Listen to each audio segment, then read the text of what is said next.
Allahu Teala buyuruyor ki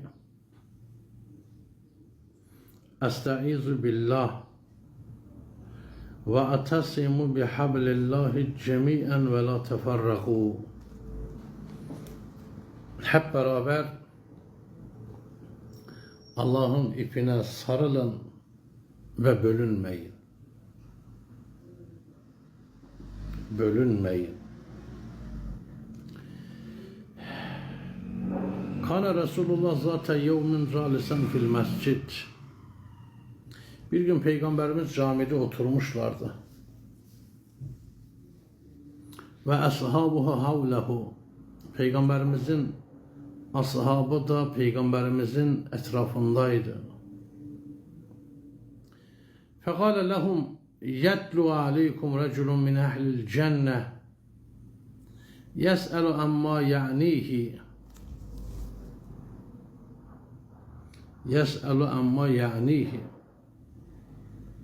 Buyurdu ki biraz sonra buraya birisi gelecek.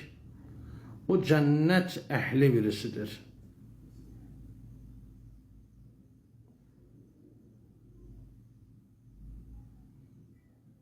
Evet.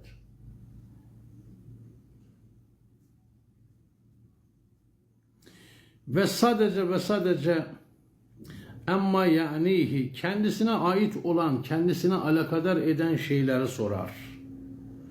Kendisini ilgilendiren şeyleri sorar. Öyle birisi. Fatala'a raculun şebihun bi ricalin Misre fetegaddeme ve selleme ala Resulillah. Mısır ahalisine benzeyen, Mısırlılara benzeyen bir adam geldi. Peygamberimize selam verdi ve celese ve oturdu. Ve dedi ki ya Resulallah inni semi'tullah yakul. Ben Allah'ın şu kelamını işittim. Hep beraber Allah'ın ipine tutunun ve ayrılığa düşmeyin. Fema hazal hablul lezi emarallah bil ihtisami bihi ve la teferraka anhu. Allah'ın tutunmamızı istediği bu ip nedir? Allah'ın ve la neteferraka anhu tutunmamızı istediği ve kendisinde ihtilafa düşmememizi istediği o ip nedir?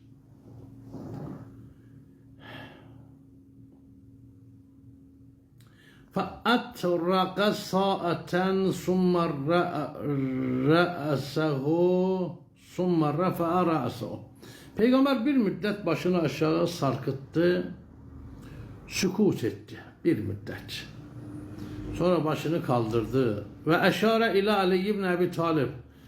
Ali ile Ebu Talib oğlu Ali'ye işaret etti. Buyurdu ki haza hablullahillezi men temesseke bihi usime fid dünya.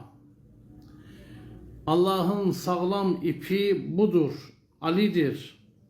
Ali'ye tutunanlar dünyada korunmuşlardır. Ve lem yuzille fi ahireti ve ahirette de delaletse düşenlerin zümresinde olmayacaklardır. Allahu Teala ki ayette diyor ve etesimu bihablillah, hep beraber Allah'ın ipine tutunun. Bu Allah'ın ipi Peygamber sallallahu aleyhi ve aleyhi ve sellem Efendimiz buyuruyor. Ebu Talib oğlu Ali'dir. Ali'ye tutunan hablul metine tutunmuştur demektir.